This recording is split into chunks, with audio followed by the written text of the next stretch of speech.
Moving into our first fireside chat for this event on the topic Mastering Disruption and Understanding New Age Business Models.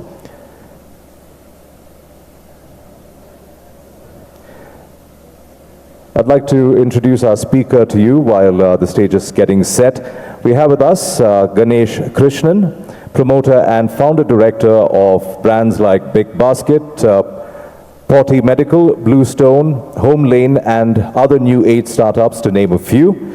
Ganesh is a seasoned entrepreneur with a proven track record of launching 4 successful ventures, which he eventually exited.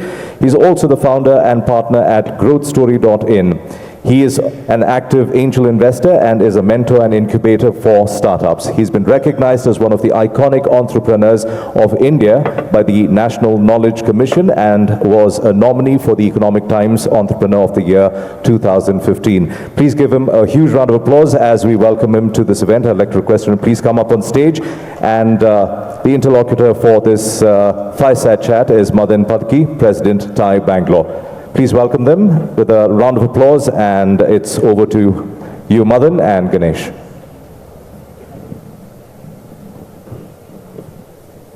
Thank you, and good afternoon again, everybody. This is going to be a fascinating conversation with somebody who's disrupted across sectors, industries. Ganesh, thank you for joining us this morning. Pleasure is mine. When I've been around for a long time, we know each other. We have done this before. So. Exactly. No, I was just bald and old people. I'll soon be getting there. But I was reflecting there on our first meeting almost 25 years ago, when I was starting out Meritrack, and customer asset happened to be our first customer. Correct. I still remember coming into your office, I think even before you were operating out of a small place in Domlur. Domlur, yeah. And I remember, being fascinated when you were explaining that this is the BPO, and the first time I'd heard the word BPO or ITES. Yeah. Right? And from then on, you've been at it, Ganesh. You've disrupted. I mean, you're the first guys to get started out, among the first guys to get started out on setting up a BPO. And then, of course, with Marketex, much before analytics was fashionable, and subsequently the magic that you did with Tutor Vista, and subsequently Portia and Home Lane and whatnot. So what is that? So 2 questions, Ganesh, to start off with. What is your mindset? How do you look at industries, sectors, segments, and say, hey, this is something different I'm going to do? And in your book also you talked about the whole disruptors mindset. Maybe we can kickstart with that, with your own experiences. Thanks for the kind words of introduction. I distinctly remember your Meritrack days and my customer asset. Customer asset, incidentally, is now known as First Source. It's part of the Sanjeev Goenka group. It's one of the top 3 listed BPOs. At that time, when BPO word itself was not coined. Firstly, talk about it, because we look at what the successes that do that. So that's really caveat 1. And 2, being a management graduate and teaching at ISB and IM Bangalore now as adjunct faculty, we are very good at making claims, models. When some things work, we take full credit for it. I will take a lot of credit. And when things don't work, we blame it on the government, on the weather, on pollution, on traffic, and all of that stuff. So take it with a pinch of salt. If something sounds too good to be true, take it with a bucket of salt. If you want to know where to buy the bucket of salt, bigbasket.com. If you put TiE or Madan Padaki as the code, you will get 1% discount, because e-commerce works on discounts with that. No, seriously.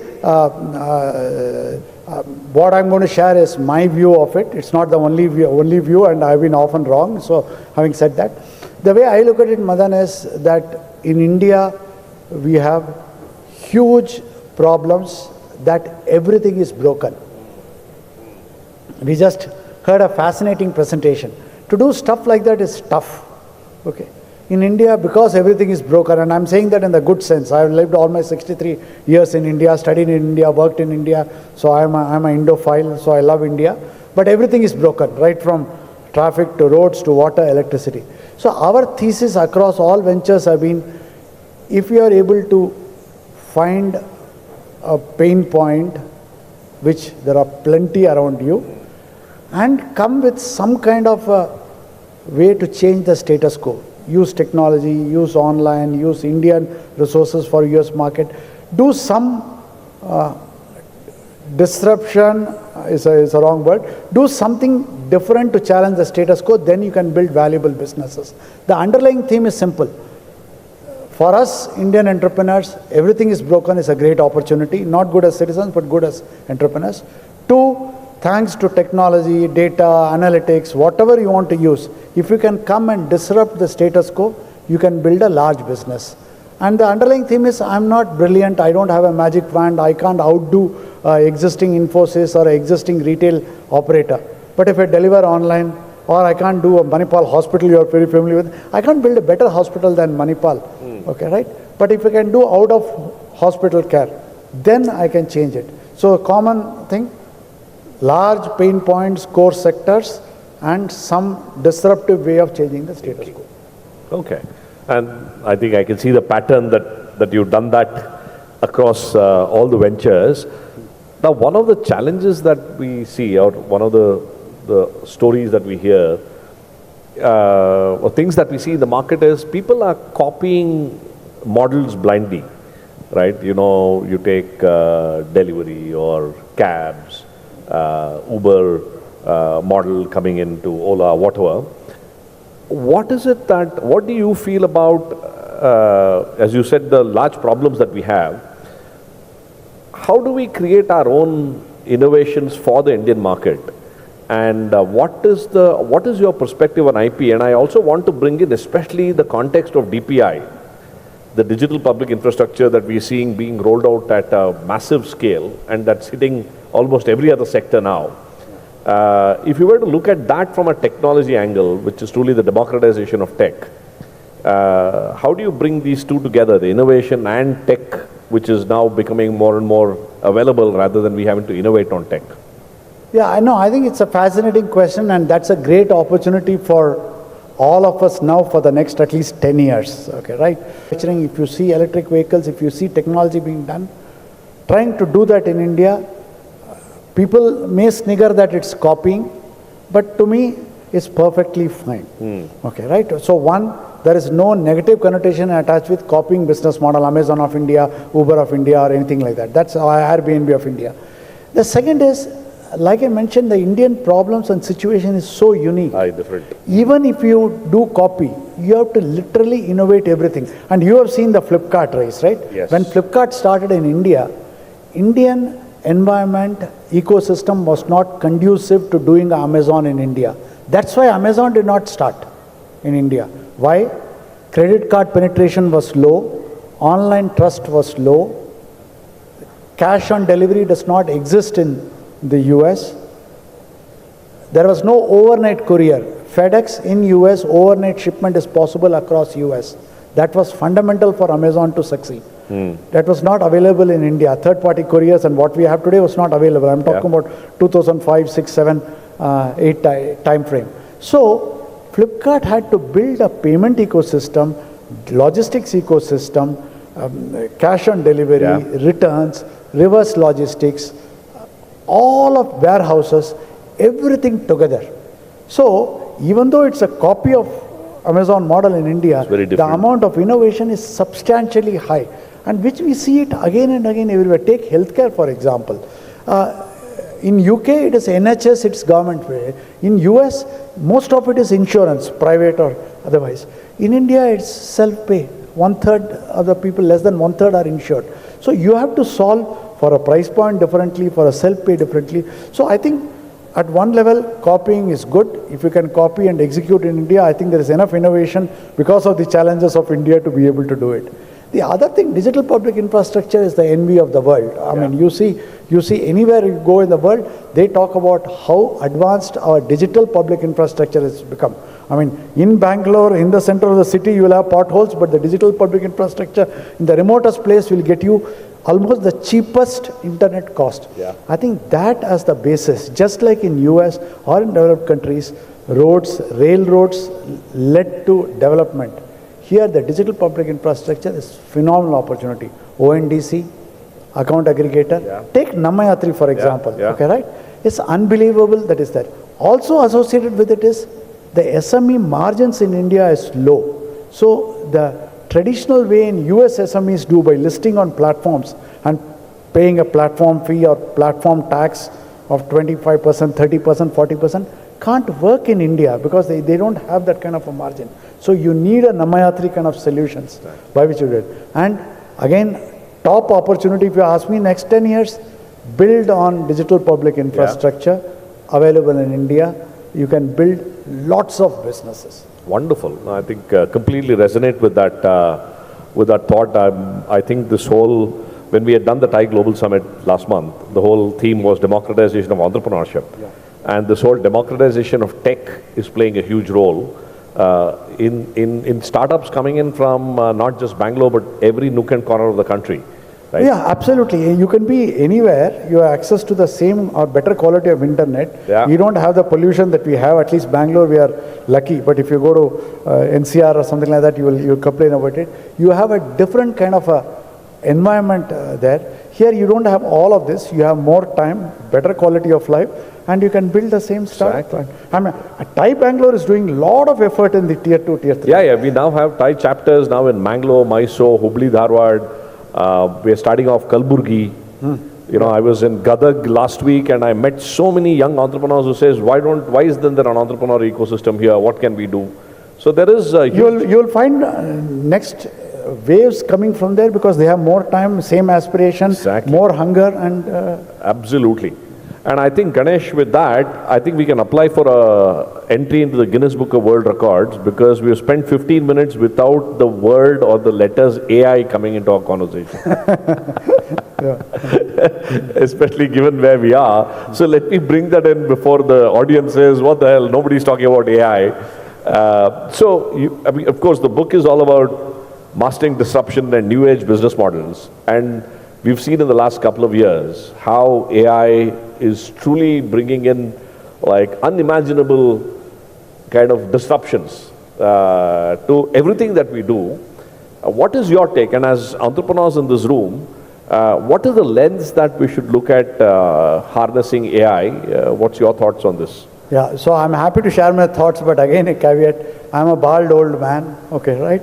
Trying to understand this generative AI, okay, right? Even for somebody who has been in the technology space is very tough. It's fascinating, and every time I try to think of it, something new happens. So still very early stage, lot of learnings and lot of things have to unfold. But some of the things that have fascinated me in terms of working through our startups or looking at it, one is very clear. See, we had internet, we had website, we had e-commerce, we had apps, we had mobile internet, social media, cloud. They all were, I think, slightly more gradual. Okay, right? That led to a lot of democratization, that people in Bellary can actually do a startup, use cloud infrastructure, the upfront starts are low, plug in to plug and play, do API with apps and do that. All of that is well known. Now suddenly this generative AI concept, okay, is going much deeper. And some of the things that fascinates me is how it is able to redefine the workflow. Whatever is the workflow that you're looking at. Let me explain what I mean. Okay, earlier, last 10, 15 years, SaaS from India, SaaS as a global thing, took off on the basis of the fact that you could do cloud infrastructure, you could do inside sales, you could sit here and sell, which was not possible before SaaS came in. So SaaS, whether Freshworks, Zoho, established themselves. That was fine. Now you're talking, those were all tools for people to use. Okay, right? And you are replacing an enterprise software like a Salesforce or Oracle with your SaaS software. All good. That's why you have multi-billion-dollar corporation. That's why SaaS taken off. Now is really disruptive, to use the cliche. What you're doing is that you're saying, I don't need the human being to use the tools. I can break up the task into modular tasks. I can have AI agents do each of the tasks. talk to each other. Okay, right? So essentially, you have changed the workflow by breaking into tasks, modularizing it, getting AI agents to do it. Now that is a phenomenal shift. Okay, right? Obviously, it will touch and affect everybody. Let me take a simple example. Take case of corporate. Okay, right? You are a president of your company, senior manager. You want to book. You want to travel from Bangalore to Mumbai for 2 days. You have to do a booking. So what was the earlier workflow? Earlier workflow was that your assistant will talk to the admin department or corporate travel desk. They will make my trip or clear trip or whatever. They will look at what is your entitlement. Can you stay at Taj? Can you stay at Trident? Can you stay there? They will look at they will ask your secretary, assistant, where your appointments are. Is it early morning? Do you have a breakfast meeting? Should they book there? They will look at your history to see what are the hotels that you have preferred in the past. Should they book near the airport? Should they book near the appointment? All of it they will do. So you have your secretary accessing your calendar, accessing your schedule. You have the corporate travel agent or travel desk accessing Make My Trip and doing that. Then your scheduling software. Somebody accessing the HR system to see what is your eligibility. Correct. If it's higher. All of this. So multiple software, multiple people. Now you talk about the whole thing replaced by agentic AI, where you don't need those software. You can go to Indigo and do that stuff. Your past history is there from the database which the agent will see. See, earlier human being needed a software. Now the agent AI doesn't need a software. It just goes through your mail to find out. So the workflow change substantially is going to be the single biggest disruption, and therefore opportunities to do this. The buzzword they use is not software as a service, but service as a software now. Okay. Exactly. And kind of, I think it plays to whatever the theme that we are looking at VentuRISE as well and Invest Karnataka, right? Yeah. It truly forces us to reimagine the way we do things. As you said, it's not incremental. Everything else was incremental. This can be truly a challenge for all of us to reimagine the world using these tools. Yeah, it is scary and a great opportunity. And scary because never has been such a kind of disruption available for us to be able to do. Exactly. And it's available like this and changing every day. Yeah. I want to now just shift gears before we open it up for the audience. Ganesh, you've been a prolific angel investor, a promoter investor. You've kind of changed the way you looked at an investor as well, where you've gone in, worked shoulder to shoulder with entrepreneurs building businesses. And in your book, you kind of talk about 3 things that an entrepreneur must look at, right? One, you've talked about revenue streams and how do you build unit economics and margins, and you've been a big fan of this whole subscription model. 2, you've talked about the network effect and how do you really leverage the network effect to grow enterprises. And 3rd, end of the day, the vanity metrics or the sanity metrics, right? And you've seen the whole cycle, the booms and the bust cycles many times over. For entrepreneurs in the room, if you were to wear your investor hat and lens, what would your thoughts and advice be? How should we go about thinking about the businesses that we're building?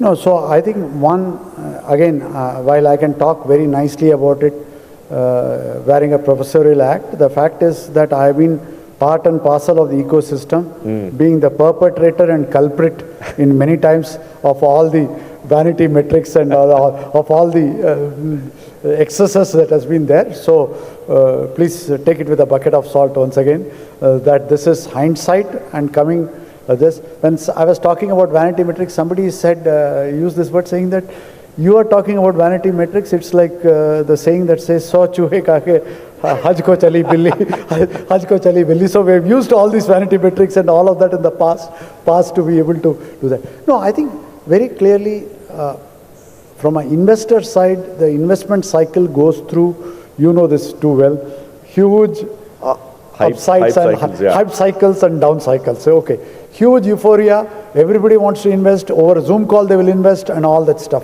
Then it goes through a downturn when even profitable, nice, solid businesses will not get anybody, nobody will do it. There are times when you ask for an appointment, you will get appointment next day. There are times when 2 months, nobody will respond. So it goes through all cycles. So right now we are on the down cycle, but that also will come up. So we have seen enough. That's how I lost all my hair, okay, right? So to be able to go through. So that is fine. So, but vanity metrics concept is interesting. See, it's very important to focus on the right metrics, and I talk about this in the book about chapter on vanity metrics. All of us, including me, get carried away when things are good. We use metrics that positions us in the best light. I don't know, latest if you have heard, all of you have heard, this Disney Hotstar and Unilever are having a major fight based on vanity metrics, because November 2025 when the IPL was on, when the Unilever advertised, and Hotstar promised them to give certain number of impressions. All of you know about ad, right? Ad impressions.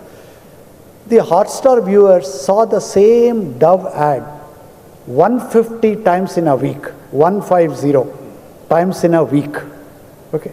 Obviously, social media went up. They were pissed off, saying that we don't want to be bombarded with Dove ads 150 times a week. Okay, right? So Unilever obviously took it up with Disney Hotstar. Disney Hotstar said, no, we promised you 1 million impressions. We have given you 1 million impressions. Now we are talking about Disney Hotstar and Unilever.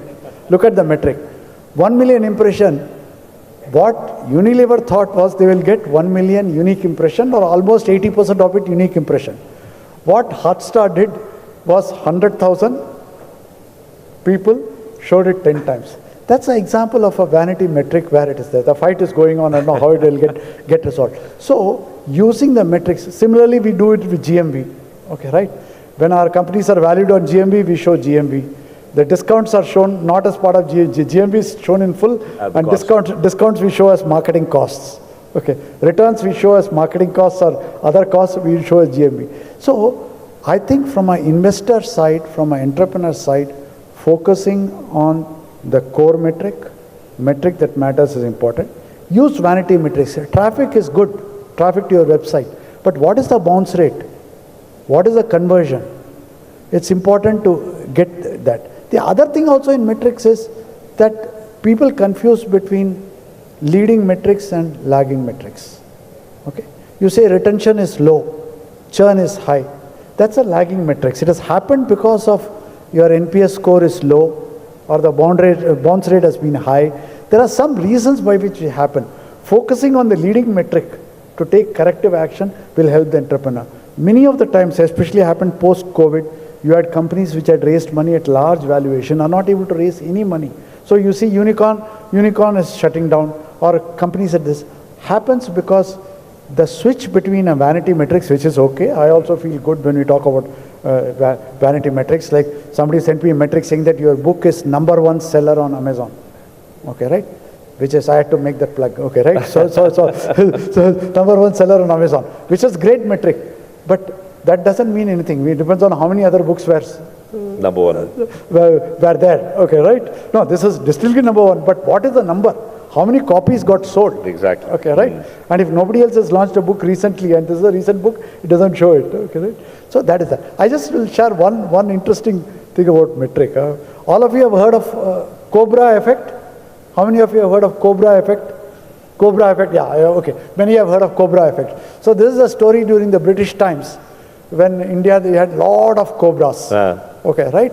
So they said we need to reduce the number of cobras. So they decided to say that you catch a cobra and give it, we will pay you certain money of it. So obviously Indian entrepreneurs, entrepreneurial spirit took over. They started breeding cobras. Okay, and slowly the government's spend on cobras suddenly increased.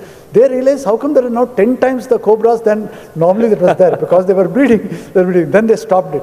And obviously when they stopped it, people let the cobras out. Okay, right? So wrong metrics, focus on the wrong thing to happen. By the way, it's not unique to India. After all this happened, the Vietnamese copied it. It's called the Hanoi effect in Vietnam.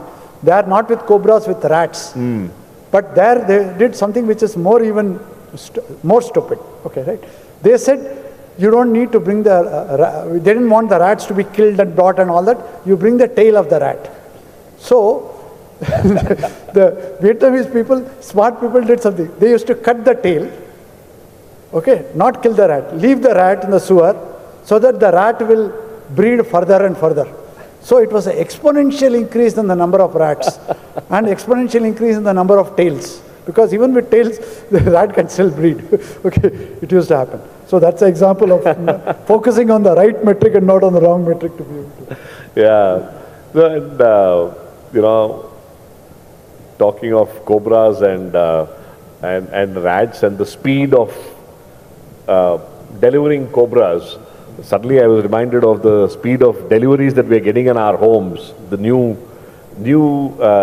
thing that we're getting used to, the tsunami of quick commerce that's hitting us. I just want to pick your thoughts on saying, if you were to apply the same metrics and look at the quick commerce revolution, where do you see that going, Ganesh? I mean, I'm sure you have a ringside view of the battle in that space. Yeah, I mean, Tata's own 66% of big baskets. I'm not on the board anymore. We still have balance stake they do it. So I don't know full inside view, but some of the things simple. Incidentally, the quick commerce thing has caught all of us, including people like us who had investment in the space, by surprise. Yeah. Okay. I can't imagine, even now I can't really imagine what is the need of getting a Skoda car in 10 minutes or getting a phone in 10 minutes. Nothing happens in 10 minutes. You can't walk out, you can't cover 1 kilometer in 10 minutes in Bangalore, but we want thing to be. Food I can understand. You feel hungry during lunchtime, you want to order, you think about ordering at 12:30 when it's lunch and you want it to come. I can understand that. But groceries, suddenly you will not run out of this. I mean, just not understand. So when it started, it looked like a fad. Yeah. It looked like the typical thing that we call this the Koramangala crowd. Koramangala crowd basically is something, whatever you launch, they will download the app and they will try it out, okay, right? But that's not the real market, okay, right? It never will cross the chasm. It will never scale to a large thing, so we ignored it. But fast forward to today, consumer behavior has changed. People want in Q-commerce, if it's available in 10 minutes, they want it in 10 minutes. Why wait for 1 hour? So, and Big Basket obviously was caught by surprise. Also a challenge that a large existing leader cannot respond to everything immediately because they have to see whether it's there. Now they have caught up, but it was a late starter after Zepto and Blinkit and Swiggy on this. It is there to stay. I mean, it's what can I say? Very, very surprised as where consumer behavior. What it is doing is more interesting. Okay, right? Now, quick commerce platform have become significant power players in the FMCG play. Okay, right? So, if you're FMCG brand, you need to have it in Q-commerce platform. Otherwise, you're getting there. Earlier, the game for FMCG majors used to be different. What was the earlier game for FMCG majors? Mass media advertising, create a pull brand, distributor, wholesaler, Unilever will have retailers till the villages. So, that was the game. Okay. Second game, one game change happened, not significant, was the e-commerce where Flipkarts and Big Basket of the world had centralized warehouses from there they used to deliver. But Q-commerce has completely changed, okay, right? That you need to be on Q-commerce platform. So if you look at Q-commerce platform, the revenues and the money is really coming from the discounts and the promotions given by the brands. That's one change. Second thing which is very concerning, and there's a lot of talk about it, is for the first time the Kirana stores are under threat. Earlier with Flipkarts of the world or even Big Basket, Kirana store was not the problem. People used to still go because Big Basket used to cater to your monthly top-up purchases. It used to replace your Metro Cash and Carry or Reliance Retail or those places, not the Kirana stores. Kirana stores are under a huge threat because Q-commerce can really take over. And the third thing that we are fascinating stuff is Q-commerce is no longer about grocery alone. You're talking about everything, white goods on this. So very fascinating, still early days, caught by surprise, but it's there to stay. I don't think any of us can do it with Q-commerce. Yeah, I mean, I laughed when somebody said we're going to deliver 10 minutes. Now our house orders some 4 times a day and it's all, 10 minutes mein aa jayega na, so kya hai? And the interesting fact on this, Ganesh, is that the order value, when you order that 10 minutes, is never a large value, right? But, the whole unit economics is always that stuns me to say was when you're placing a 200 rupee, 300 rupee order, how will you ever make money? That's exactly the thesis we had, and to be fair to us who were proved wrong, there were apps like Tiny Owl and others which came up and which shut down. Shut down, yeah. Because the unit economics will not work. Even today it is not working. If you see the latest Swiggy and Zomato results and all that stuff, the losses they are carrying on behalf of Q-commerce is substantial. But the fact is consumer behavior has changed. Yeah, yeah. Okay, so I think, with Ganesh, you can have a conversation on roti, kapda, makan, health, education, anything and everything, because you build businesses across. But let's take a pause here. We will take a few questions from the audience. If we can have the mics go around, please. Yes, there, we'll come there. We'll take 2-3 questions together and come back for a final conversation. Yes, can we get the mic here, please?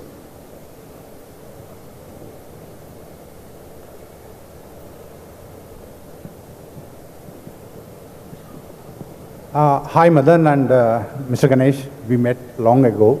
But my question to Mr. Ganesh is regarding the quick commerce. As you rightly mentioned, today you can see Zepto is spending every day 10 crore burning cash. I mean, how does this sound? I mean, any person who can crazily raise money, who can do anything like that.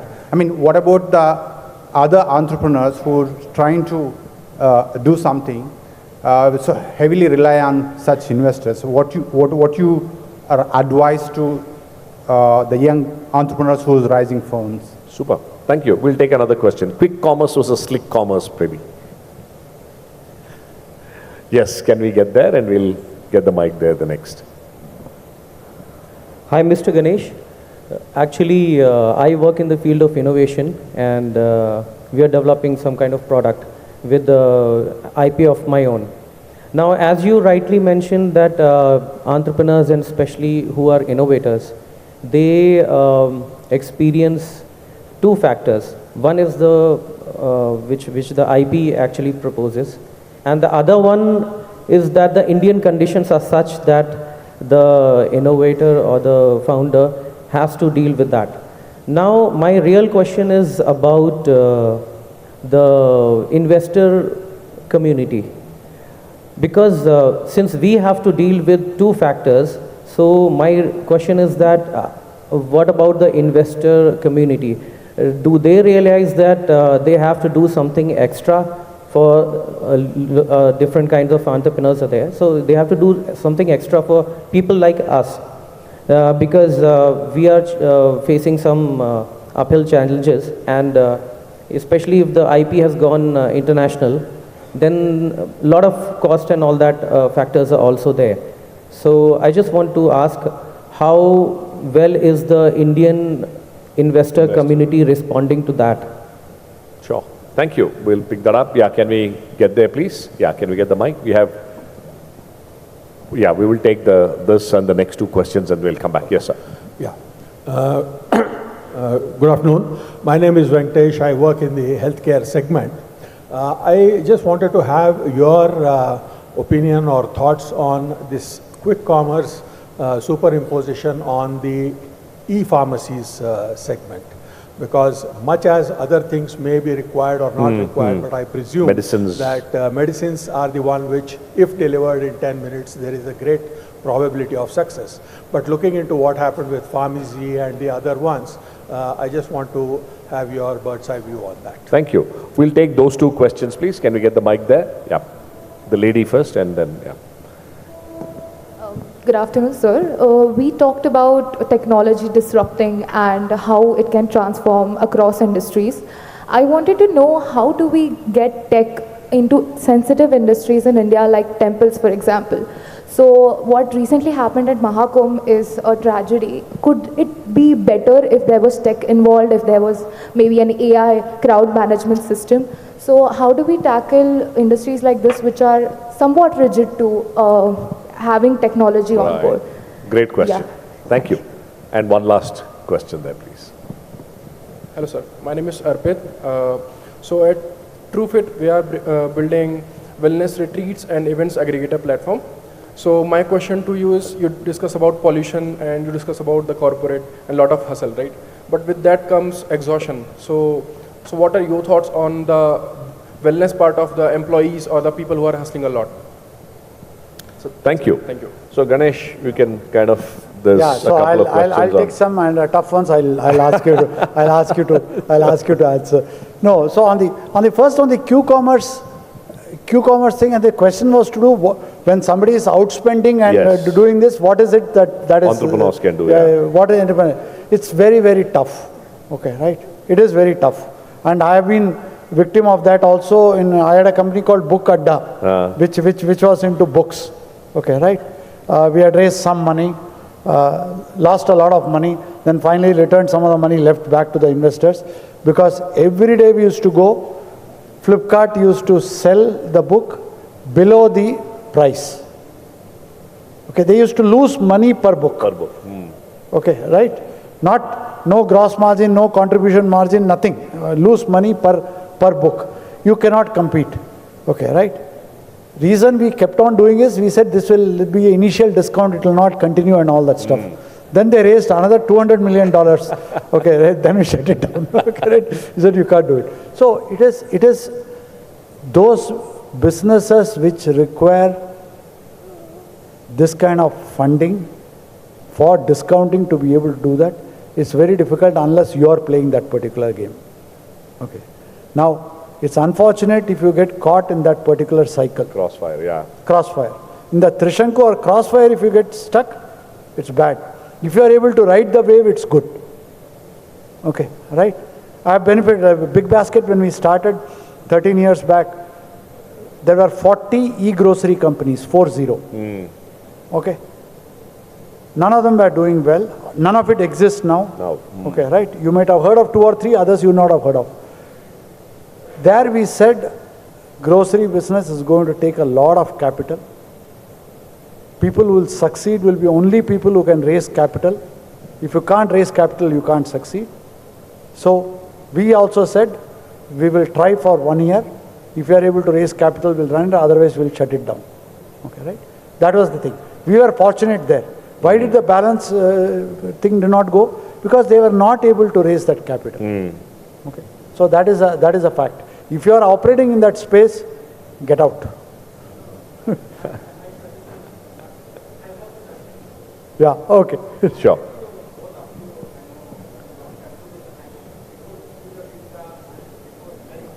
Yeah. Okay. Sure. Yeah. Thank you. So Yeah. that's perfect. Second question, can you answer about IP and the investment in IP and all that stuff? No, I think Okay, the question also, if I were to understand, see, what more can investors do to support entrepreneurs who are building IP and taking it? An investor's role is just not to cut the check, right? And then to hound on a quarterly or a monthly basis to say, boss, batao kya ho raha hai? So maybe I'll pose the question back to you as an investor, Ganesh.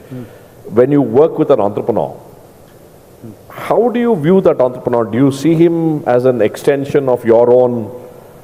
Do you see the wall saying, I'm an investor, you're an entrepreneur? You've always been an entrepreneur's investor. Yeah. So what is the extra that you bring to the table that makes an entrepreneur succeed? No, so frankly, I don't think I bring anything too much extra to make the thing succeed. You'll have to ask the entrepreneur that. No, but seriously, so there are different aspects to it. One, it's very difficult to draw the line between an entrepreneur and an investor. But you need to do that. You know that also very well. As an entrepreneur, you want to get your hands dirty, you want to jump and you want to answer, you want to solve the problem. As an investor, you cannot do that because it's the entrepreneur's dream, passion. You have to advise, almost like telling your teenage son or daughter what not to do. Yeah. Okay. Yeah. Or not even teenage, or an adult son or daughter, what to do or what not to do. It's very, very difficult. And for entrepreneurs, for people like us who are used to going and solving the problem, getting things done, it's very, very difficult. In fact, a very interesting thing, a very similar question was asked for Piola Gopichand. Okay. Now that he's a coach. He said, it's the toughest thing for me to do. Okay. When you are the player, The whole world is focused on you. What are you eating? Have you rested? How are you sleeping well? Are you doing this and all that stuff? The moment you become a coach, he said the mirror gets turned. The focus is on Sindhu. Yeah. Okay? Focus is not on you. The whole thing suddenly now you have to ensure that you do that. So entrepreneur, this is different. I think the question was with IP. See,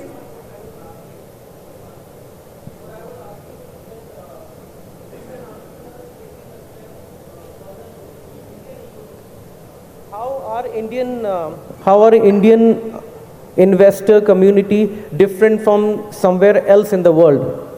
So it's not about an investor taking up the job of an entrepreneur. I don't want that, because let's do something what both of us are good at respectively. It's not that you jump into technical stuff. So what's the question? The question is that, let's say if you have an investor in the United States of America, let's say. So there the the technical ecosystem is very different, but as compared to what is existing here in India. So even an investor who does not take an extra step in the US or American ecosystem, still then the inventor is going to do a lot. But coming back to India, now here things are different. As you mentioned two factors, A plus B. Now here's an extra factor of B.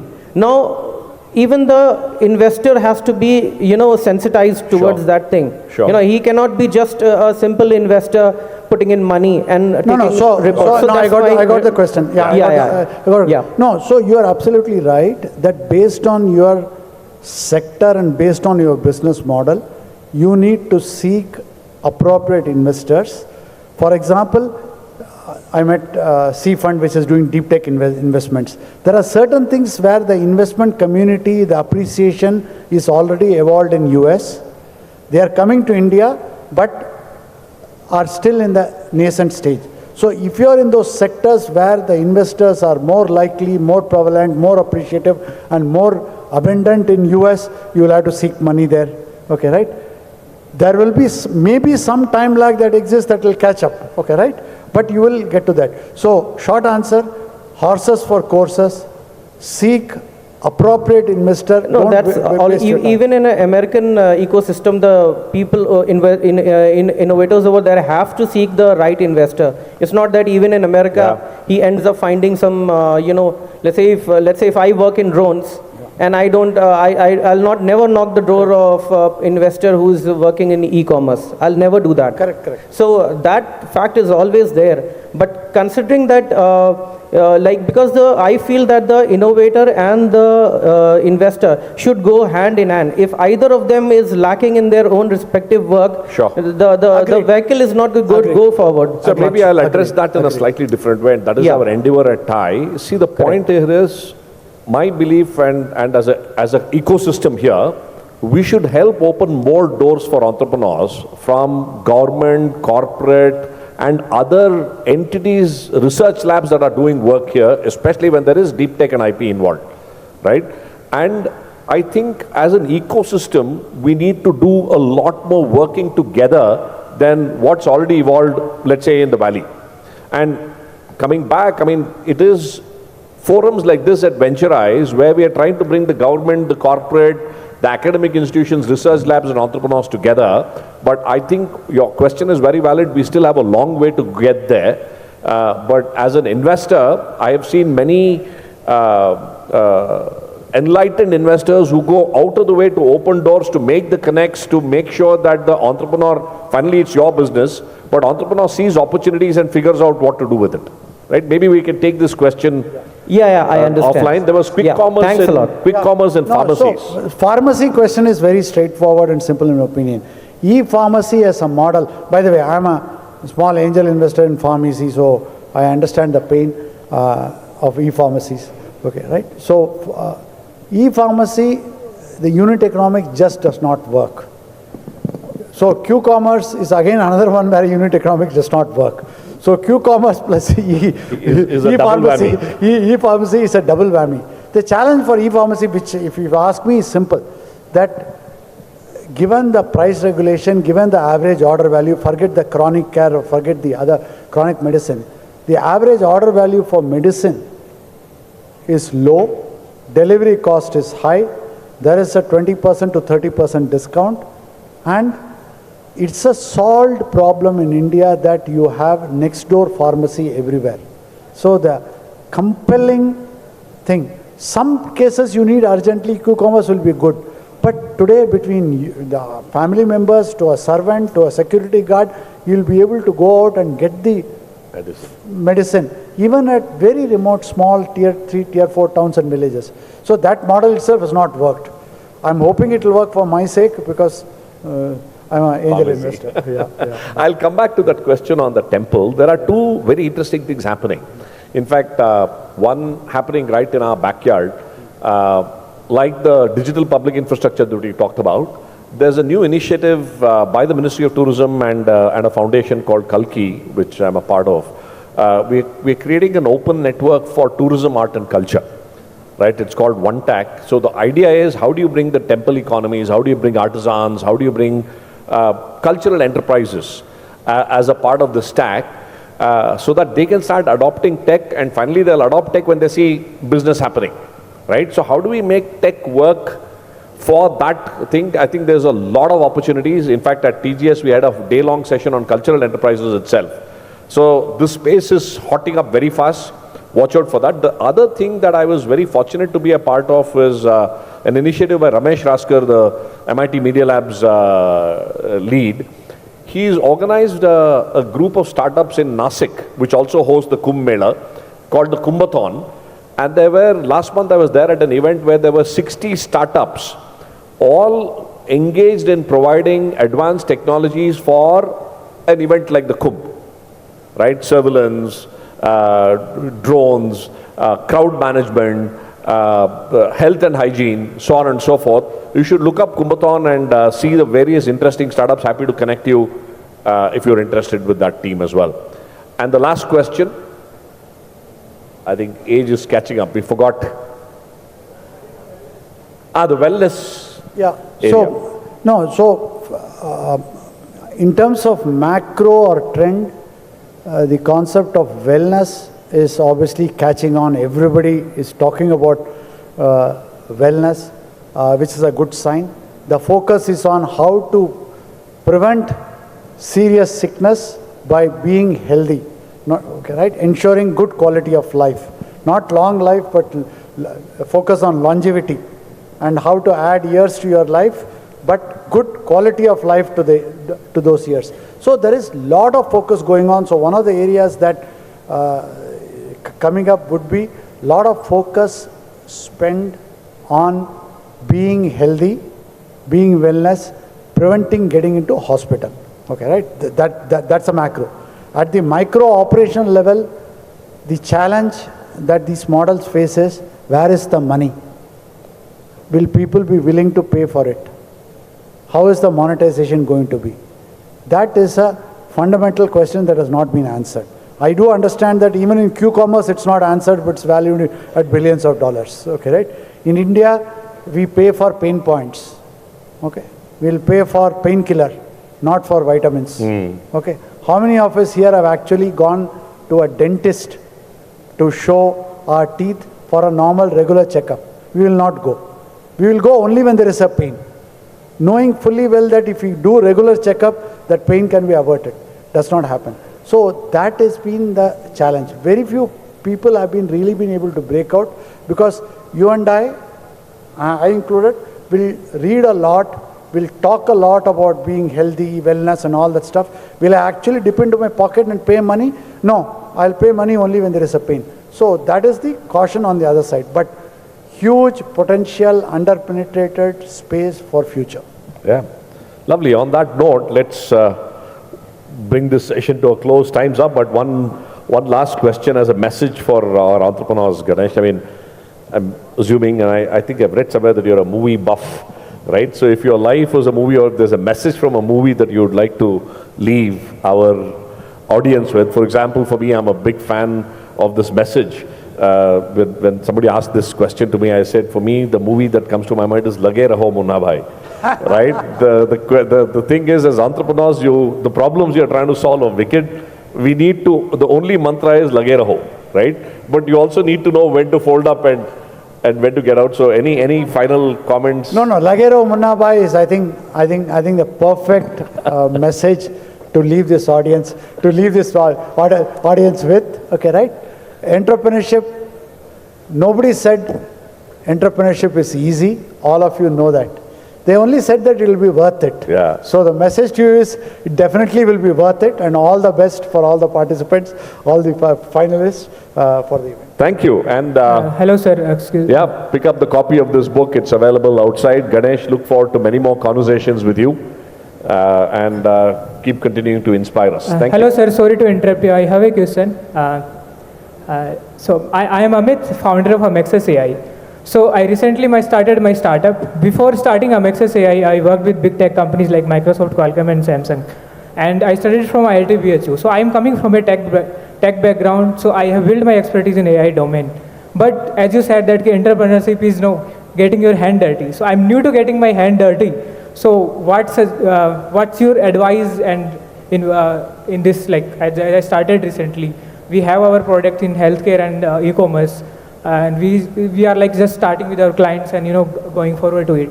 But I think there is a long way to go. Sure. So since I am a technical person, but that investing part and other things. I think you've proven yourself to be an entrepreneur by lage rahoing even after the session got ended. So kudos to your entrepreneurial spirit. I think the answer lies in that spirit itself, right? You just need to be at it, get your hands dirty. There's no other substitute for getting onto the field. But hands dirty, I think you've been a sales guy all through. Yeah. No, you already taken the step. Yeah. It's not easy to leave a multinational job to a cushy job to be Yes, able sir. I leave my 1.2 CR job and started this. Sorry? He left a 1.2 CR job. You can become an 1.2 investor as well. 1.2 CR. Give him a big hand. Yeah. Okay, right? Yeah. Again, there is. See, the good part is your background education will ensure you can always go back. It is not that you're going to be in the street, which is very good. I tell people, don't drop out. Get a basic education. Get your feet firmly on the ground. You have done. I can only tell you have done the right thing. You will regret not doing this. Yeah.